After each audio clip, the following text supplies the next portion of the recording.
Today I'll focus on the pre-orbital physics, and then I'll touch up with a few other topics I'm interested in I want to share with you. So this topic on the pre-orbital is based on what I've done with the following people. In particular, I want to thank my my postdoc, Erhai.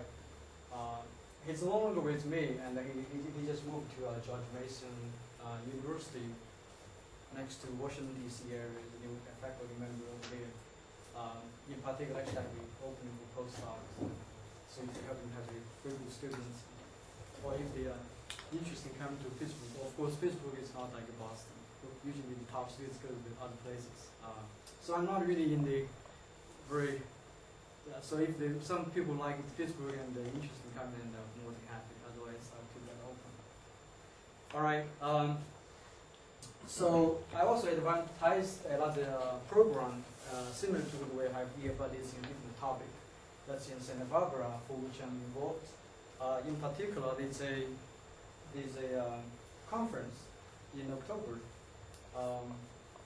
So if you're interested, I encourage you to fill the form on the website. It's actually we're limiting capacity, so if you want to do that, you should do that early. So we're almost full in this stage. All right. So come back to the physics. So I want to give you a little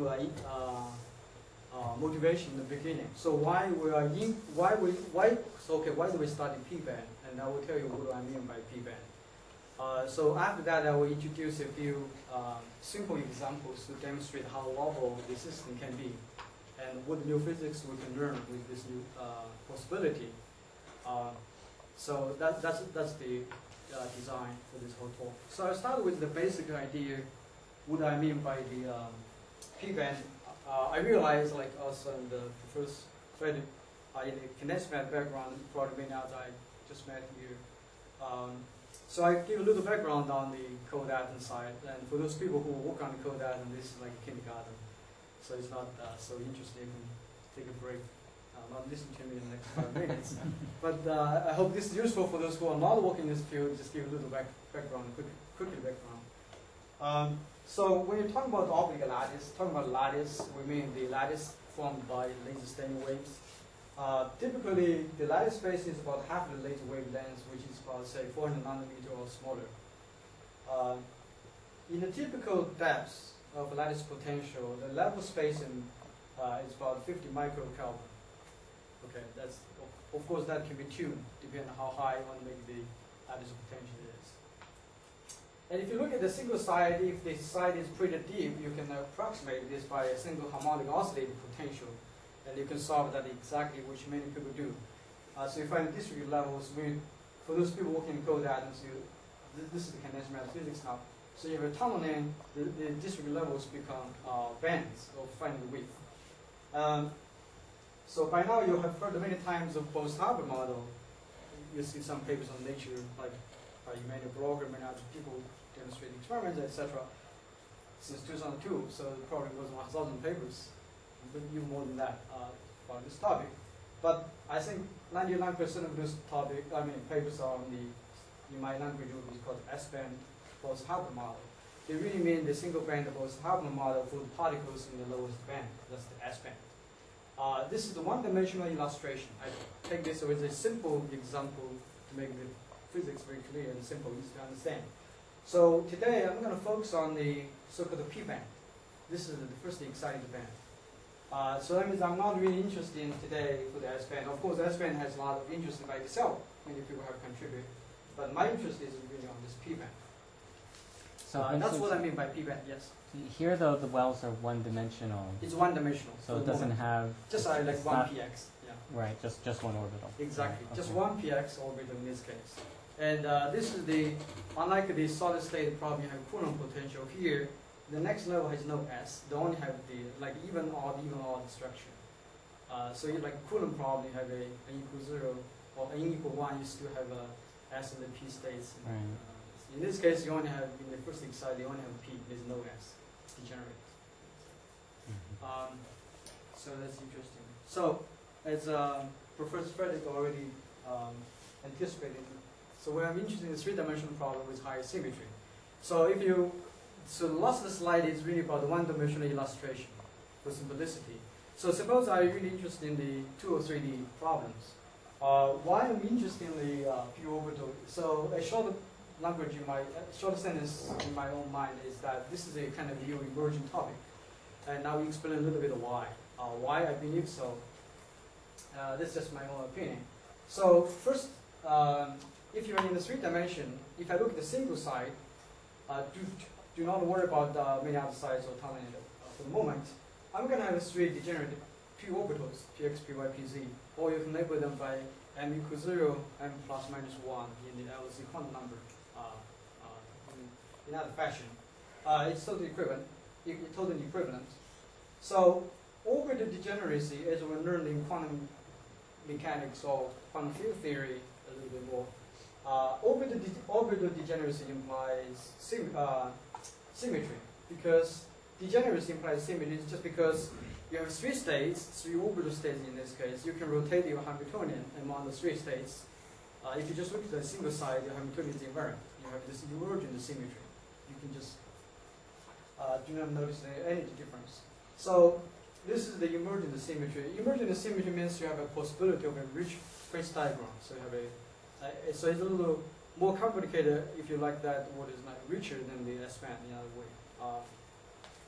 And the second point I want to make is that the orbital physics here I'm talking about is really fundamentally different from spin physics, because this emergent symmetry reminds us of the spin S equal 1 case. You have 3 spin states in that case. However, we're not talking about the QED or QCD here.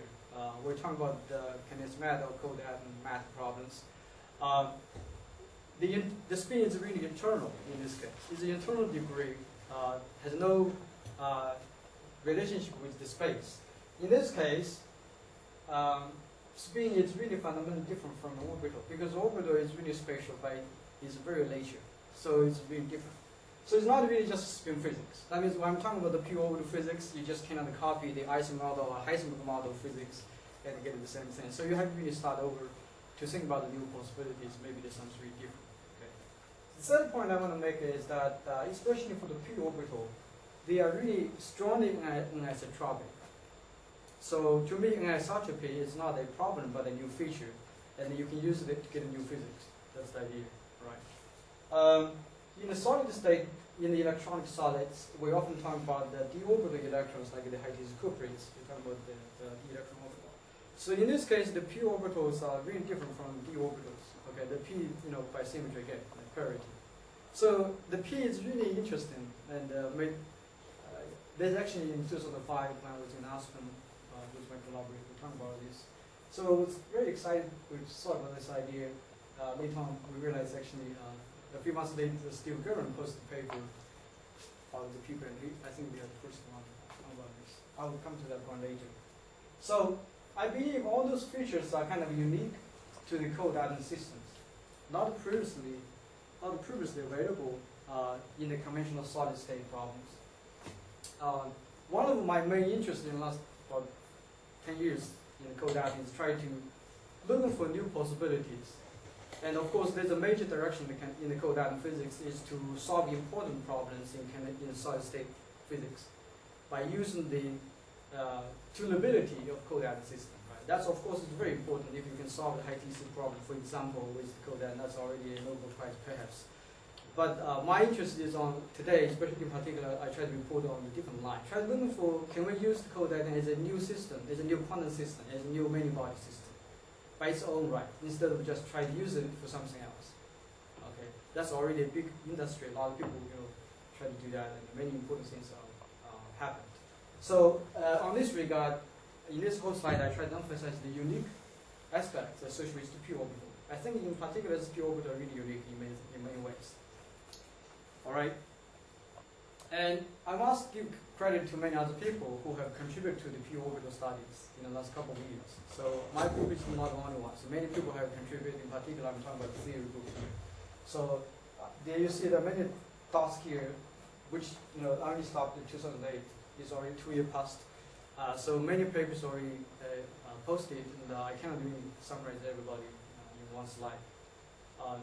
So many people actually contribute, try to understand what new phases, new quantum phases can have, and what deal in these systems. And so many people are interested in this. Actually, last year March meeting, APS March meeting, where they focus in my session on this topic. So it was well received at the time. And so physics is based on experiments. So I want to start with the motivation. So we have so many theories. So far we're talking about the theoretical development. Okay. I want to touch up with the experiments. So actually, in reality, before those field theory paper we posted in 2005 and 2006, Michael Cole et al. Actually, when he was in Esselstyn's group, already demonstrated in the fermions, you can already calculate. They observed that the strong interaction actually with the property the next band, which is the p band, by looking at the time of flight image. This is the earliest one in the code that I realized from experiments. We show the p band population for fermions. This is due to strong interaction. Actually, for fermions, if you really want to study fermions on the p band, you don't need. You do not have to use strong interaction to prove fermions. Suppose I take a simple toy model. I have 3 particles with a spin 1/2 system, like 2 spin states, but I have 3 particles on each side on average. That means, in other words, I would say 2 spin up, because I'm going to just use the Pauli exclusion principle, which will help me automatically put the particle in the higher band, because no 2 spin ups can occupy the same orbital state. Right, so that means you have 2 particles in the same spin, another one of them must have been a higher band. So if I have more than 2 particles on average, say 2.1, whatever, so you're going to have a higher band population. So for example, that will be the p band population. So actually making a p band fermion is not so difficult from today's situation in cold atoms. The only thing you need to do is just make sure you have a higher number of particles per site, instead of 1 or 2 particles. You just make it a little higher. So it's not really so difficult from the technology they have for the moment. And the cooling problem is the same as you have today when we try to realize the D-wave superfluidity with cold atoms. It's the same thing, right? So you only need high numbers per site. So there's not much. So that means you do not require more than what they can provide for the moment. For the bosons, actually bosons are more interesting in my own mind, because in solid state problems we often deal with fermions. That's typically we deal with electrons, right? The bosons are kind of really interesting in cold atoms because you do not have a closed analog available in the solid state problem. In solid state you have photons, whatever, but you are not in another region to talk about photons. You usually deal with electrons, like the quantum problems, wonderful systems. So for the bosons, several groups already demonstrate, 2 groups in different methods already demonstrate you can actually populate the p band by those methods. I'm not going into the detail since they already published. If you're interested, look up. So of course, for the bosons, there's a lifetime issue. So the bosons are not supposed to stay in the higher band without any reason. So they want to stay in the lowest band, right? So there will be a decay problem. I will revisit this point later on when I can have time. Those are the earliest theory I found in my knowledge regarding the p-band bosons. So there's several interesting features pointed out in those early papers. So that's a little introduction. So I basically try to explain what is a p-band and why I want to study p-band. In particular, the goal is try looking for some unique aspects and the emergent symmetry and the fundamental difference from spin physics. There's a similarity to the spin physics studies fundamental difference. So that's the goal. That's basically the setup for the moment. So then you may ask me, suppose you do not worry about the lifetime issue for bosons, you do not worry about any technical issue, how to populate the p-band, the fermion bosons, whatever. Assuming you are convinced somehow the very clever experimentalists nowadays in cold atoms can do that. So then now what? So what really new phases you can get and how difficult to observe them? In today's talk, I'm going to just report very simple phases. And I hope everybody in the room, including the student, can understand. That's my goal. So it's very simple. I think it's very simple. So I started with a simple model. Basically, this is the p-orbital Bose-Harvard model in 3D cubic lattice. All right. This is the model actually that reminds us of the Bose-Hart model for the S-band, and with some difference. So the Hamiltonian has two terms: the kinematic term and the interaction term. So this is just a mathematically compact form to describe two tunneling process associated with the p orbitals particles. All right. Because this is a longitudinal tunneling, the TPRO, and this is the transverse tunneling. In quantum chemistry, it's called the pi bond. Anyway, so you can notice that, okay, this is just mathematically to write this two different tunneling process. Okay, you have three states, three orbital states, and the tunneling will be sensitive to the orientation of the states.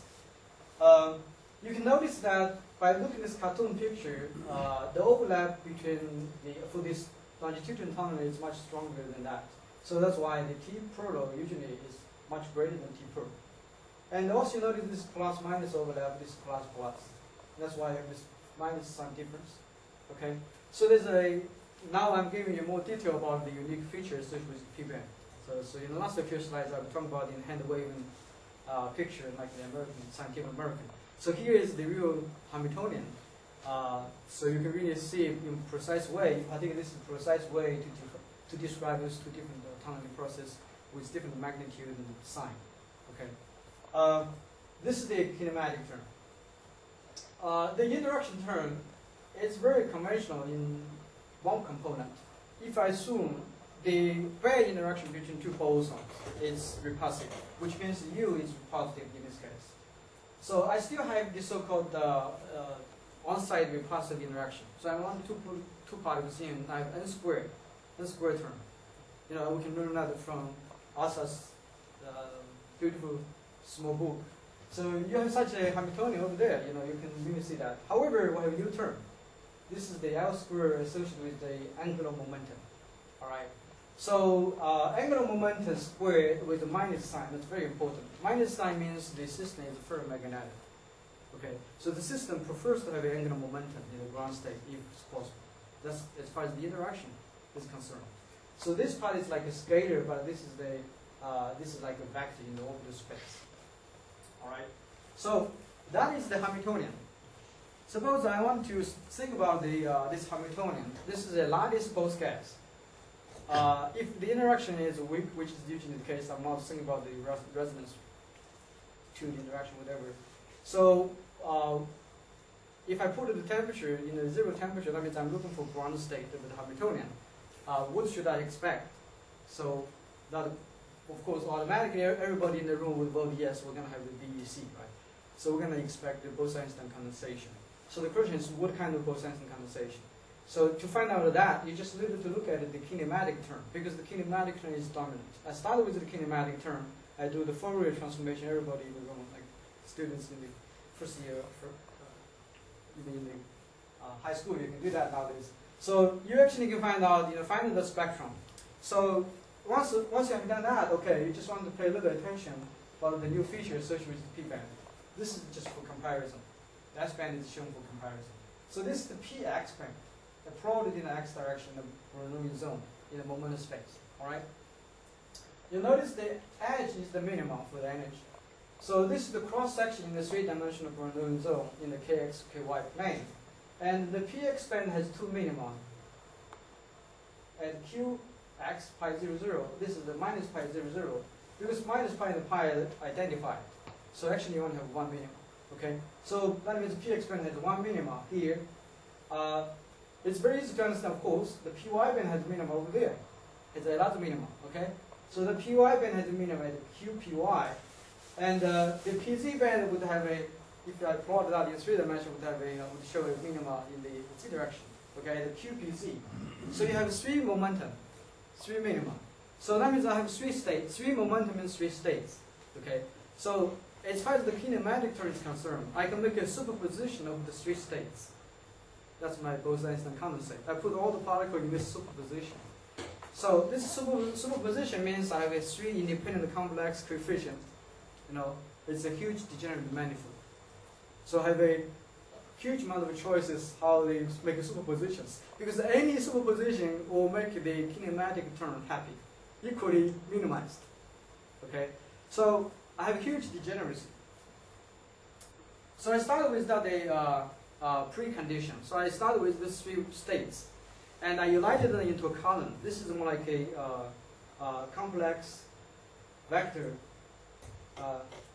three-component vector. So it's like it's a field.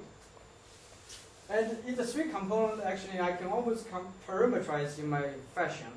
If you look at the hidden tree literature, you may introduce sort of like a U and V, those kind of different locations. But whatever location you like, and I can always map to mine, just for my own purpose. The reason that, I have six real variables because of the three-component complex field. I have six variables I can parameterize in this way. This is the rho, which is the modulus field. This is the phase associated with the U1 phase transition. I mean, U1 phase transformation, U1 symmetry. I have an angle. I have three angles theta that's associated with orbital rotation. All right, and I have a chi, which is associated with the time reversal. So I can parameterize this three-component complex field in this fashion. The reason is just I make the symmetry manifest. For example, those can become Goldstone bosons automatically if I want to study fluctuation in the future. So that's a little advantage. Also, you can study the topological defects associated with the kind of the entanglement between those two, whatever. And this is associated with the time reversal. Now, turn on the interaction. So you go ahead and just do a little bit of calculation, which maybe one night you figure out, minimize the energy, find out the minimum. You find out actually, that's what we did. The condensate actually is a non-zero momentum px plus IPy, both sides of the condensate. So the two keywords, non-zero momentum. Second one is plus or minus I. So non-zero momentum is very fundamentally conceptually different because usually the BEC is supposed to be at the k equals 0 in the moment 0. So this actually for the first time you are talking about finding the momentum condensation. But actually this is the metal stable state. We're talking about the p-band for bosons. Okay, it's not the true ground state. For Feynman taught us a long time ago, you have this node theory. So the ground state cannot be nodes. Okay, I will revisit this point in a different digressive topic. But for the moment, this is just a p-band metal stable system. So it's not. I'm not running against the Feynman. So that's okay. So Feynman's theory is valid, but we're not really in his assumption. Because he's assuming in terms of the true ground state. Okay. The last keyword is about this plus minus I. That means this system breaks the time reversal symmetry. You have finite angular momentum. So it's like BEC in the same time you have an orbital order. Okay, angular momentum order. So to see the orbital order, let me just show you this picture. So the orientation of L is spontaneously chosen. In this case, assuming LZ is finite and staggered. Okay. So what you do is you take that autopyramid in the momentum space, you do a Fourier transformation back to the real space. So it's pretty straightforward. Okay. Then you learn the picture in the real space, and it's better to see that in the real space if you are interested in the orbital order. So by the end of the day, after you have done careful transformations, make sure you are not making mistakes. Otherwise, you make wrong predictions. So double check, you find out, okay, you can realize the orbital order is just like on each lattice side there's a small vortex. It's a small circulating current. Because this is the px plus IPy, this is px minus IPy. So this is like a LZ going another way, and the second one in the neighborhood is going another way. So the LZ is staggered. So it's like you have a circulating current on each lattice side, which is just a quantum wave. Right? You have a orbital current going like that. But the transversely stacked means actually it's only stacked in the xy plane. LZ is uniform in the z direction. So when you move out of the plane, LZ does not switch sign. Okay, and this direction is spontaneously chosen. In the real world, you have a lattice structure. You do not have the full three-dimensional rotational symmetry. Your orientation will line up with maybe most likely by the crystal direction, whatever. Starting arbitrary in 300 degree. Okay, so maybe in a z or xy. If you make a small anisotropy. I'll come to this point again when I report some latest experiment. So the prediction is that those are all very simple because you're finding the momentum condensate. The time of flight experiment is the one people can do in the cold atoms. And I actually want to take this moment to tell my friend in the condensed matter. So you may hear many times some people exaggerate the tunability and the great advantage of cold atoms by saying they can do everything. But it's not really true because cold atom has also limitations. For example, even you realize that state, because they're charge neutral, usually it's difficult, for example, to gauge voltage, those kinds of things, it's difficult to measure or see the phase. So it has a lot of problems, it has some limitations. Also the temperature is so low. So the time of flight is a typical method you can use and to observe your state. That's kind of a tool. And in this case, you're going to see peaks at some finite moment, let's say this is 5, 1, and 3, etc. In this particular unit, A is the lattice constant. All right. In particular, the p orbital one-year function is tightly confined in the single site. In the momentum space means that give a large envelope, the profile for the time of flight signal. All right. So the important thing is that that profile has to be 0 because it still is a p, right? It's a p in the real space, it's a p in the momentum space as well, by parity. You know it has to be 0. So the highest peak is not necessarily close to be 0. So that's some new feature associated with the p1 in the orbital. So if you do the time of flight, you actually can know what is the p. Is it px or py? You can know the orientations, you know the profile. So if you do the time of flight and gather the data carefully, you actually can distinguish which p orbital you are taking. So that's the key. Those are the predictions. So of course it's always very exciting when you see some people go ahead and do the experiments, especially from a leading group in the lattice. Emmanuel Bloch actually, who by the way is my co-organizer with this program, he actually did this experiment when he was not in Munich another time, a few years back. So they did something actually, for example, demonstrate how the property of p-back, that's very important. Secondly, they really see the condensate that this 1-3 momentum, just like what we predicted exactly. So those things actually are pretty simple once you get an idea. So it's not really so tricky or whatever. So I think it's automatic once you have the idea in the beginning. All right, so it's confirmed.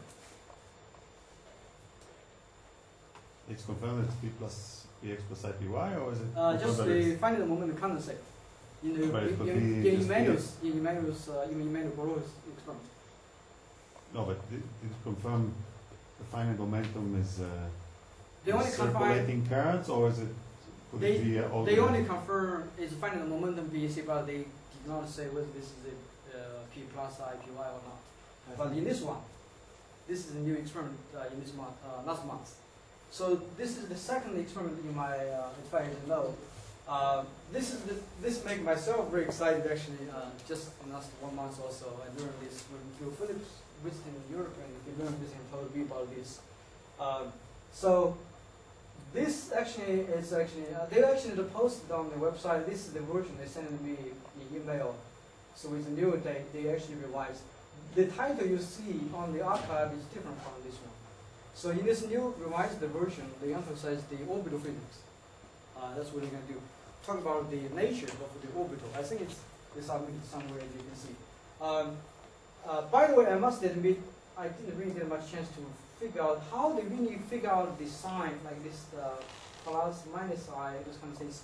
I checked the paper, I have not figured out yet. I'm going to try to find the time to send the email to ask Humphrey. He sent me this in the email, but in the method section, I still, maybe I'm stupid, I still have not figured out how they really know this is the, you have to make sure you know the phase, right?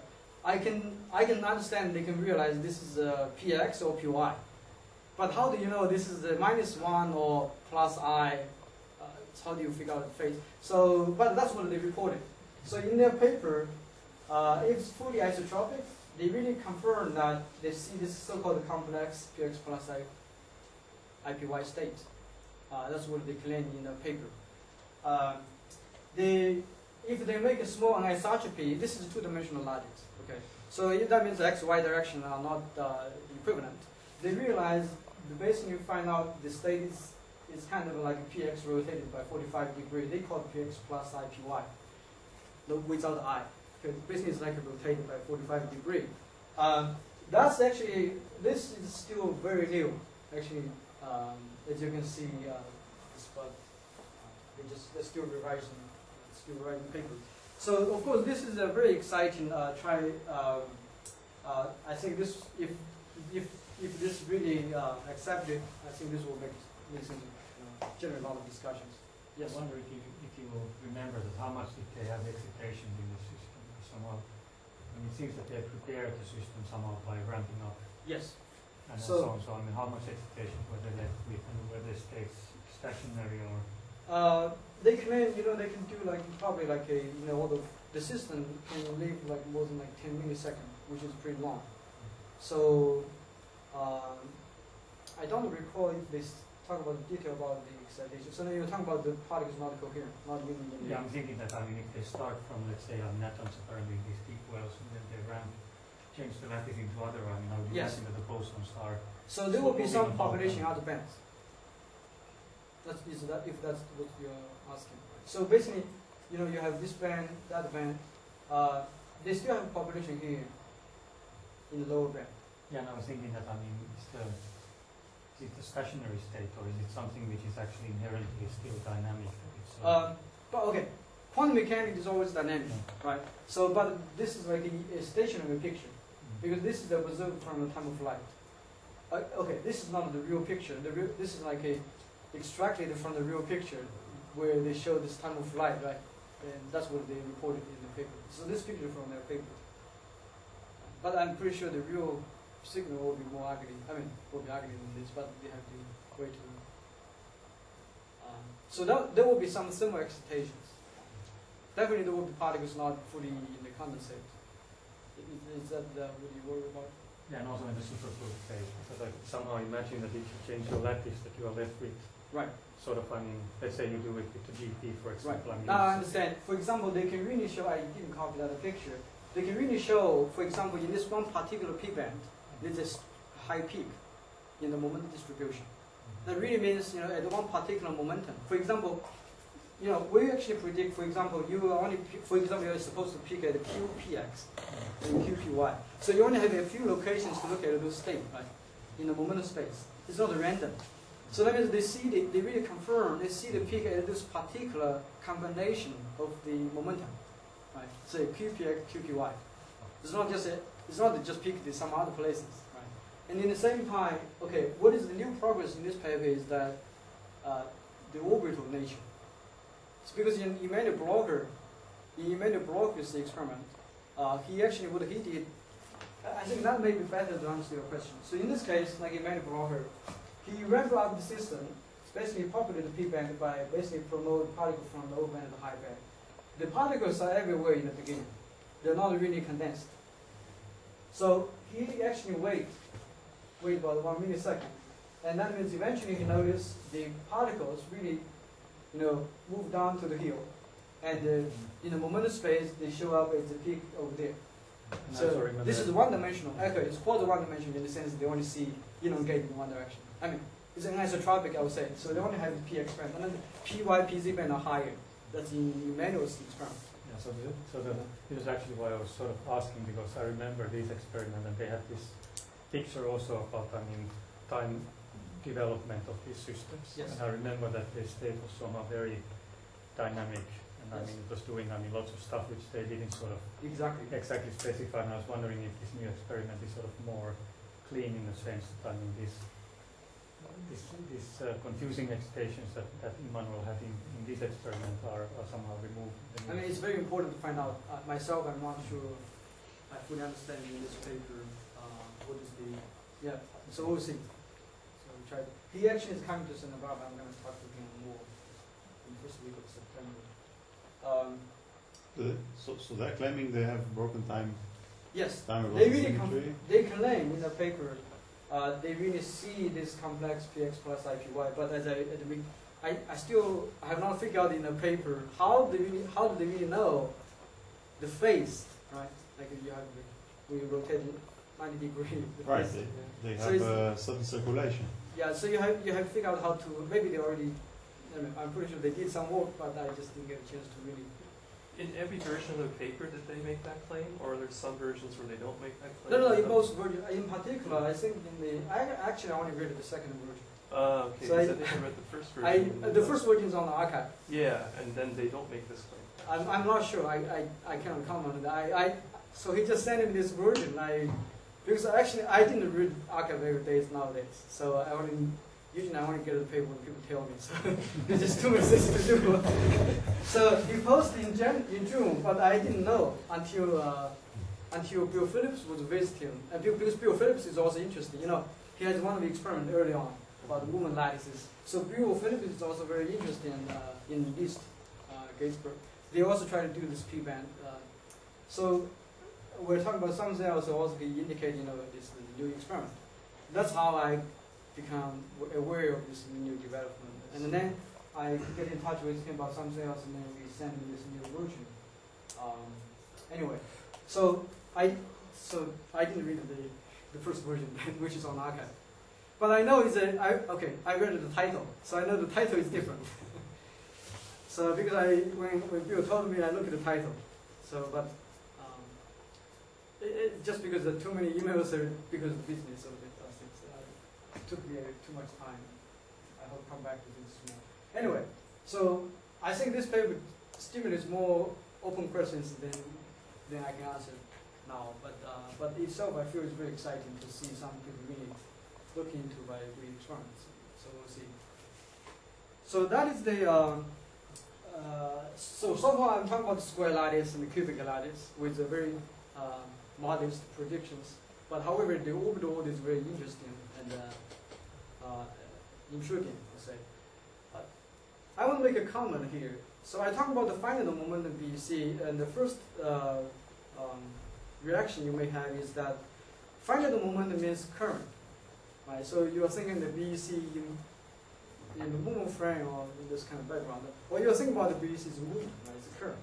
But actually, if you go back, I talk about the condensate momentum at pi 0, 0 or 0 pi 0, those kind of things. So e to the I pi over a is not much a current, it's just a phase. It's a phase with a plus minus sign, right? So for the cubic and the square lattice, you don't really have a current. You just have a staggered pattern, like plus minus plus minus. However, if you do that on the triangular lattice, like many people in the strong correlated system started, they frustrate the geometrically frustrated systems with new physics. On the triangular lattice and the double wave lattice, actually you realize indeed you can have a current. We did actually both. In particular for the double wave lattice, you can have a kind of incommensurate superfluid. In this case, it's like super solid, but the solid part is the supercurrent density wave instead of the charge density wave. When people talk about the super solid, there are two orders at the same time. Anyway, I'm going to skip that part. Just give you a little background about the triangular lattice, because the frustration nature and some new physics associated with that. So what we found actually, this was some kind of more. In both weak and strong coupling, you can have the so-called stripe order. So the circulating current switches from one direction to another, from one row to another. So that's the actual way we call stripe. So it goes like this in this one row, and it goes like that in the last row. So it's what we call the orbital stripes. And for the strong coupling, actually, it's very interesting to study the strong coupling. Typically, when you talk about the BEC, in this case, you have a small BEC in each lattice side and the tunneling, right? So you think about the XY model. I'm going to show you it's a little different here. So, today's main motivation is to try to give you some unique aspect, like new features associated with pure orbital. I'm going to emphasize, even in this system, it's not XY model, if you want to study something more than what I present today. So you have the U1 phase, you have this I sigma. Sigma is like an isomerical associated with the LZ. Alright, it's plus minus sign. This is the mixed angle alpha. And you can map this problem because I have many small px plus IPY BECs. I can map this to a Josephson tunneling model because I have a sufficient number of particles per site. That's my assumption. Okay, I have a small BEC per site. And then I can do this problem So the question, how do we solve the strong carbon? This is what I'm going to talk about. So you find out the system, I mean, the effect field theory is actually the lattice gauge theory. It's not XY model. The problem, the new feature is that you have this gauge field, and provided by this external flux due to the signal, due to the signs. Okay.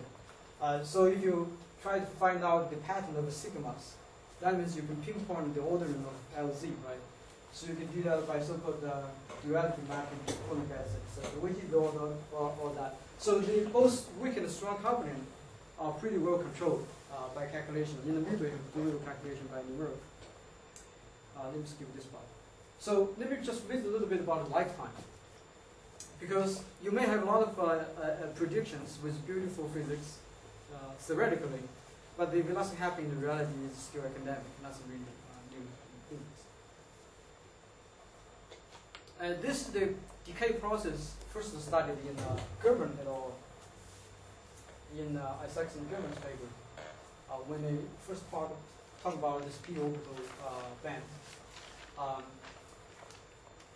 And if you think about it, suppose you populate the p-band in one of these three methods for bosons, or maybe in the future people engineer more ideas. Suppose you have a p-band population, but there's always interaction.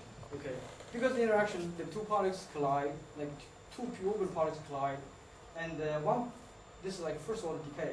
One particle can go up, and another one go down. So this kind of process means quickly the p-band is kind of depleted.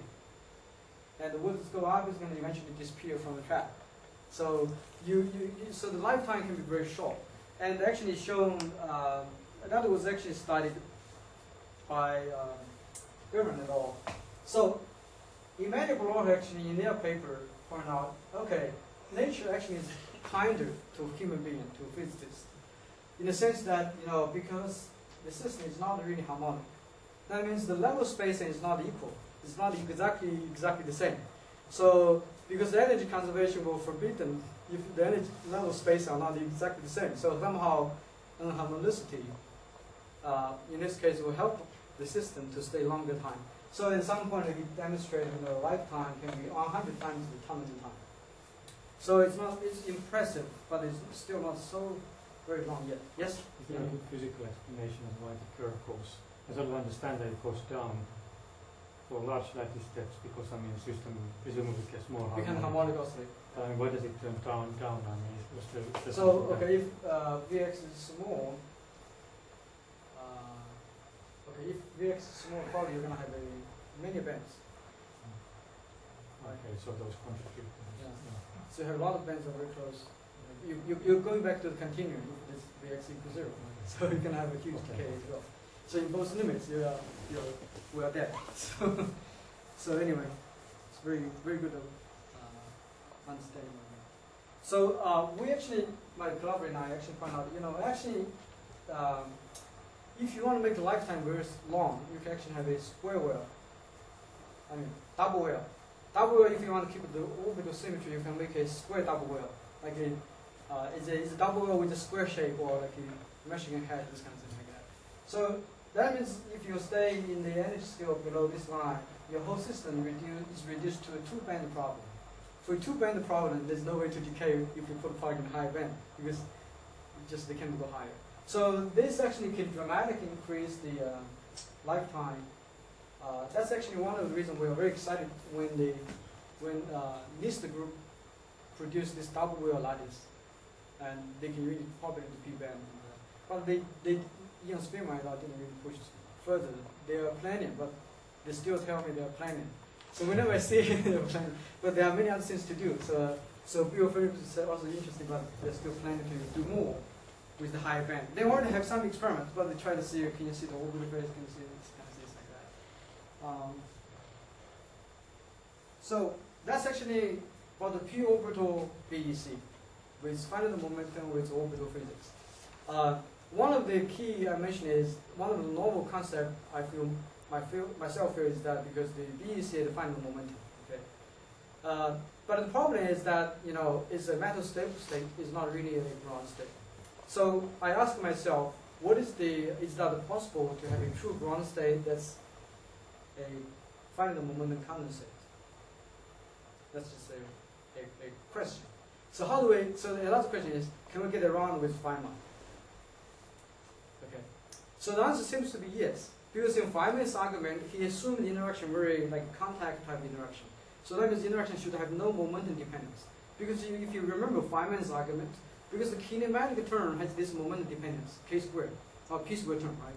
Because the interaction term has no momentum dependence. Because to any, if you have a node, you can, that's what the Feynman said in there. If you have wave function, if this is 0, this is wave function per psi.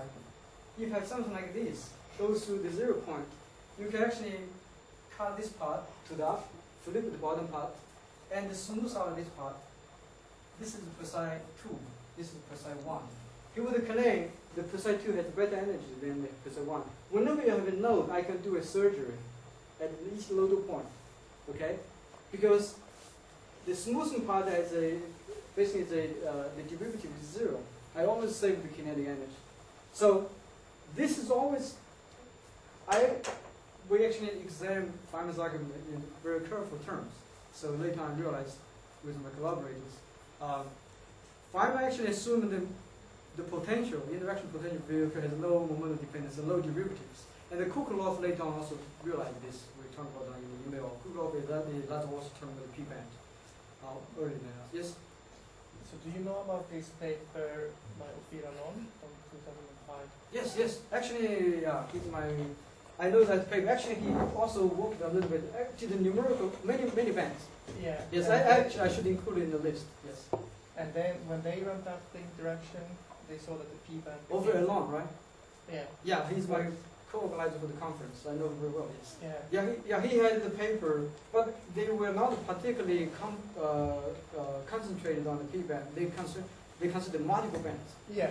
But That's they why I saw- didn't they really saw include it that in the p-band. when they ramped up the interaction in 1D, the p-band became the lowest in energy. That actually maybe I didn't realize. Maybe I should look into the detail. And if you go on, the D-band will have lower energy.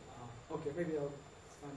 But I didn't know that one. Yeah. Oh, okay, I may know the paper in general structure, but I saw that. Are we talking about the same It's paper? called two quantum states.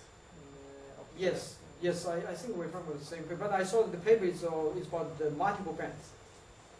Was Yeah, not they specific in for the principle p-band. take into account both bands, but they see that with no interaction or small interaction, the S band is the lowest. Right. So I remember they did not really emphasize the anisotropic timing associated with And p-band. it's in 1D. Yeah, that's why I think that's why I didn't include it. So I think they emphasize more like multiple bands and somehow.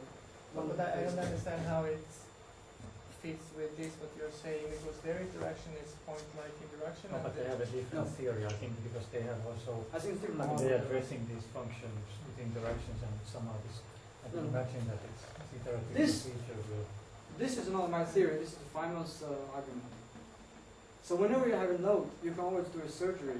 So like what Feynman says, suppose you give me a wave function, say psi1, which has a node that is at 0 point. And Feynman says, okay, I can always come up with a new wave function that will have better energy than what you have. This is the surgery. So basically say, if you give me a psi1, I always come with psi2, which has no load but has lower energy than what you have.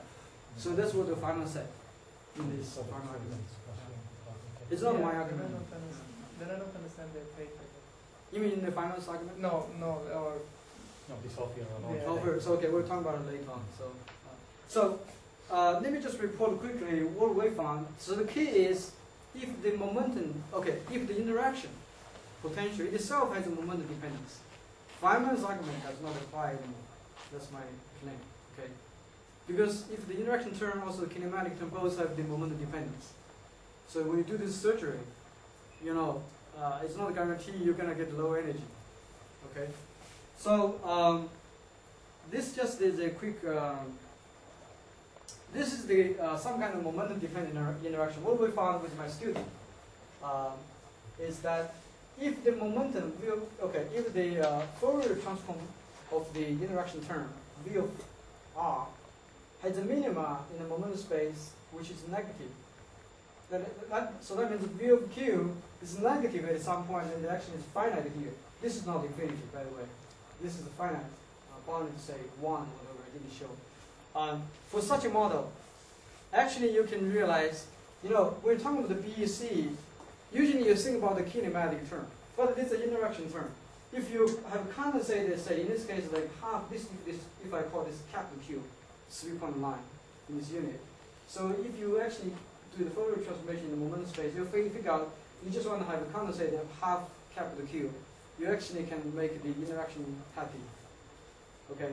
So the typical BEC is trying to satisfy the condition of the kinematic term. Of course, it's always k squared divided by 2m. So k equals 0 is the lowest. That's automatic. But in this case, it's no longer true.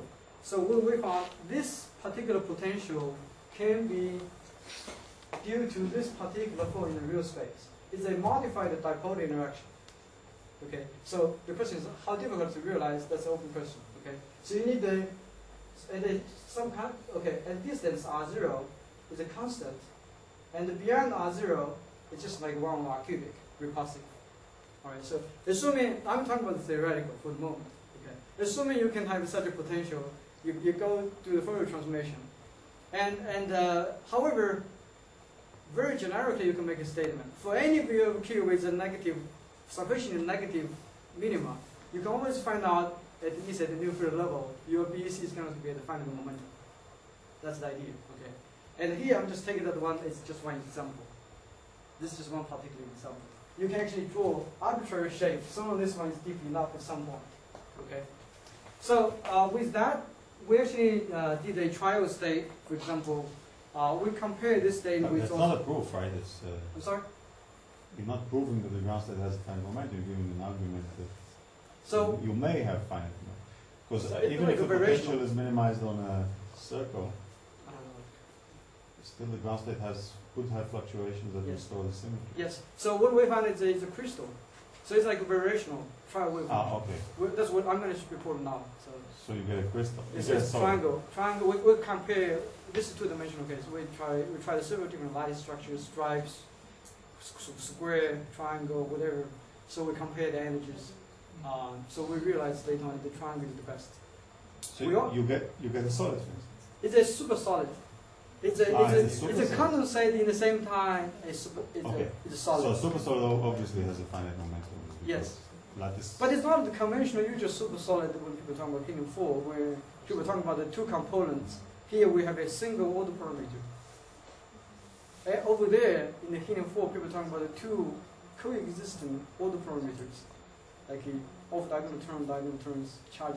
So like I say, one of the model is associated with super solid. Like you have a particles form solid, you have vacancies become superfluid. So it's like a two component model put together. That's kind of super solid. Here we just have a single order parameter. It's just this one. The phi K is actually basically it's like a condensate, like the creation operator actually has a acquired finite expectation value at the final momentum at a single order parameter. And if you have that, you have both lattice structure at the same time. And we also for example, we show this is the first one phase transition. Phi of K when the RD is big enough, this is just a parameter. You actually see this is the Bose-Einstein supersolid. This is the uniform superfluid. So you can see the phase transition in between.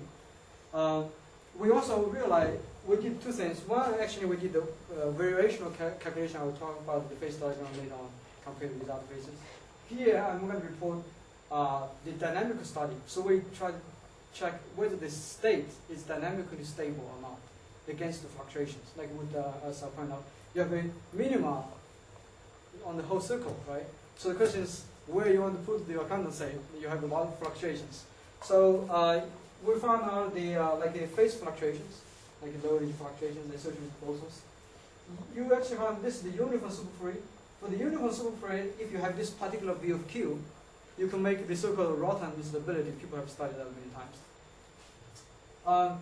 We found out for the same V of Q, but if your reference state, that means the ground state is not the same, okay? This is the supersolid phase.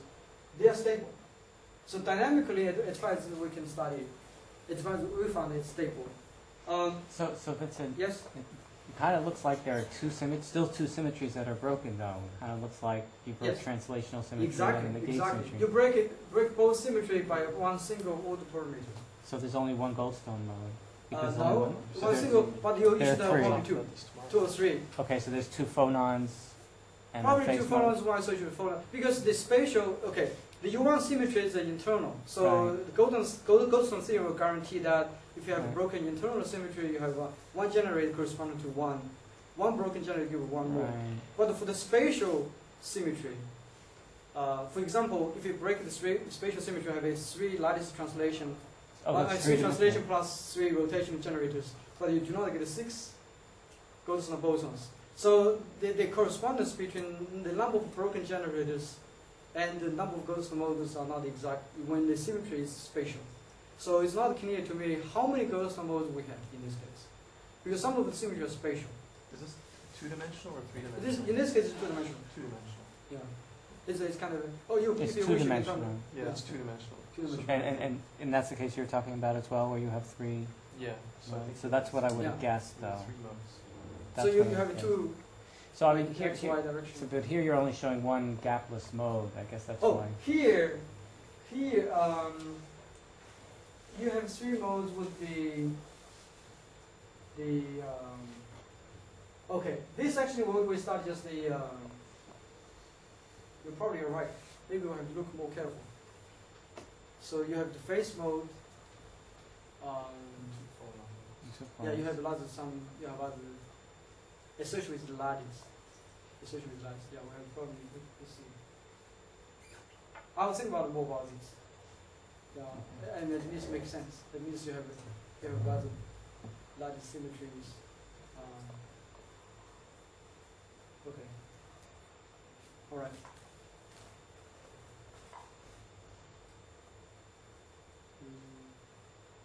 That's very good point. Yeah. Thank you very much for that. So for the phase diagram, suppose I take this toy model like this modified dipole interaction. Actually, people have studied that model in the past, and they established the phase diagram. And this is by Vitra, Sadamello, Carl Williams, Sadamello in Georgia Tech.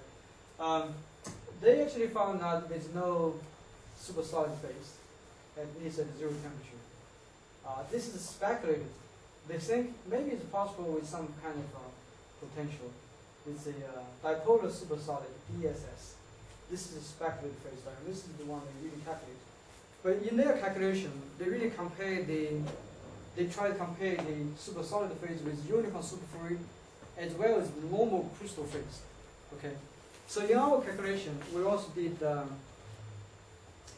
this is our phase diagram. What we did is actually, we compare the BES, both sides of supersolid phase by variation method, with both the uniform superfluid and the normal crystal, like the Wigner crystal. Okay, so it's like you have crystal but not superfluid. That's one possibility. So we found that in this shaded area, this state is stable. That is the well, that's the result. This is pretty recent. All right, come back to the p-band. So far, I'm talking about the final momentum BEC. Should I stop now? Oh, it's not, It's already 2 minutes away. 2 minutes past. Okay, I'll try to finish in 5 minutes. Okay. So I mentioned early on, one of the rather major directions, which is more popular than what I'm putting here, is try to use the co-data system to solve important problems in Canadian matter, which is by itself is very fundamentally and very challenging. Like also because the DARPA ODEA program, the big industry, people really try to use the system, try to do big things. Here, I just want to mention that it's also possible in this with the few orbital particles. You can also do something like the quantum simulations to solve some important problems. Let me just show a few examples. And again, I think this whole topic is really like an emerging new topic. Many things are unknown, and it's kind of scattered. It's not systematic. So my presentation may look like a kind of fragmented from here to there. Just give you a lot of touch up. For example, in this paper, we point out my postdoc and I actually 2 years ago point out, also independent by Wu, my collaborator, in his own paper, you can actually realize so-called orbital quantum 120-degree model. So this is like a spin model, but it's not the same. Okay, this is like a spin like a SJ. It's like a spin of like a spin of like a spin like a spin field. In this case, like a SY, Z. Those are the fermionic or bosonic, depending on which particle you're using. Okay, those are the fermionic bosonic creation and annihilation operators in the PX/PY states.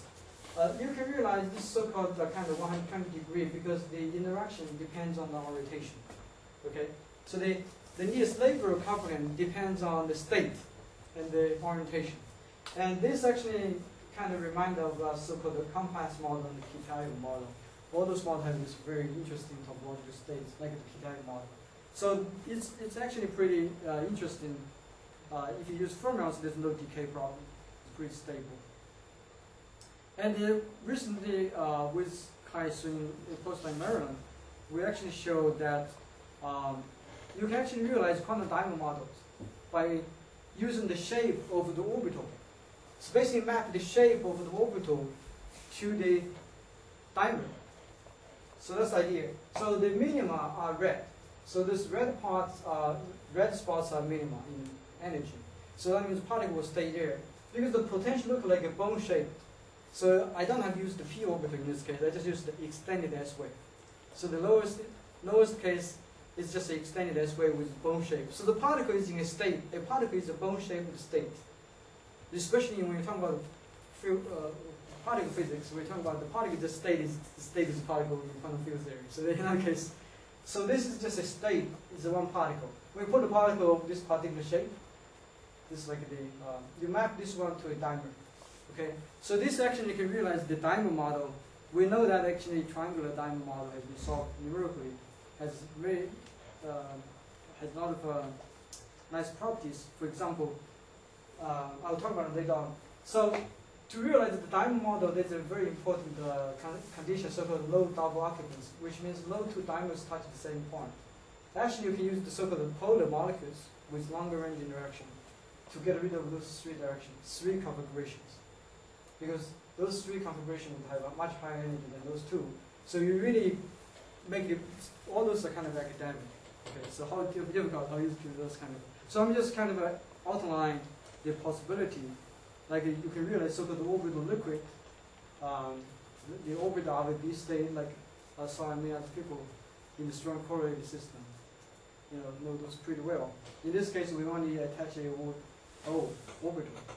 RVB is pretty widely studied in the historical way.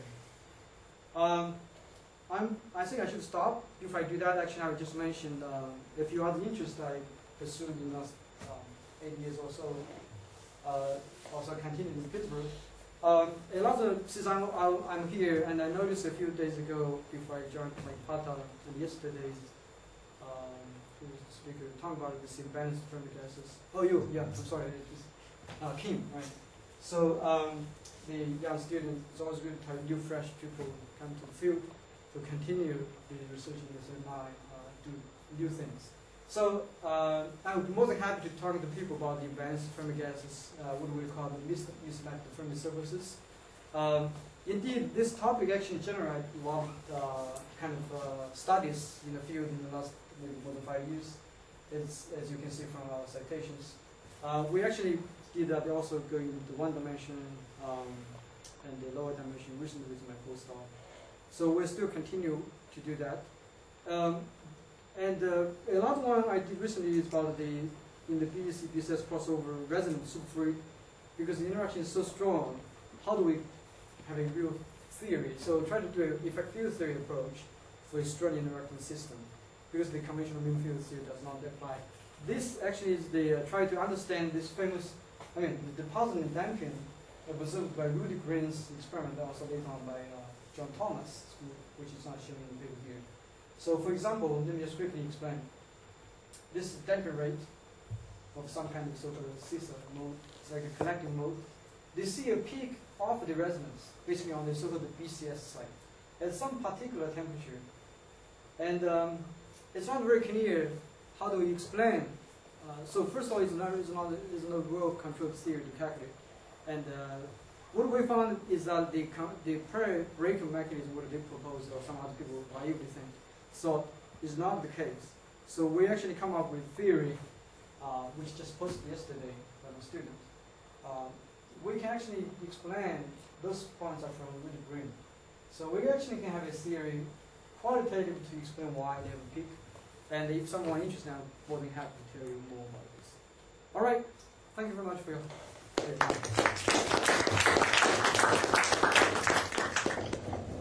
Questions? I was wondering, I mean, you are thinking of doing this pre-planned physics in Stratland. I mean, you have this orbital ordering P plus minus IQY, and then you have sort of angular momentum which is spontaneously chosen on its direction because it generates. I was wondering that, I mean, if you actually have the external trap, I mean, does that somehow induce some special ordering for these orbitals? So I think the external, that means your symmetry, the rotational symmetry is not perfect. So that means you have small perturbation added to the Hamiltonian here. So those small perturbation would selected was like the pin, the orientation of orbital order. But we didn't really look at that. So here I never include any trap effect. So maybe if a trap, like we said, maybe it's not really, it's kind of elongated in one direction, for example. That may force the order in one particular direction. So what the trap would do is, I'm not sure. So it's open, I'll say. That means when you really meet the real system, many new questions to have to answer. So that means this is the beginning. My own opinion is what I'm reporting today is really just I hope just the beginning of the beginning of the study of this topic. I'm pretty sure later on more new studies coming up. Yes. I missed, what was the trick to keep this P orbital stable for a long time? Or? For the bosons? Yeah. In many bloggers' argument, because the system is not harmonic. Let me just erase that.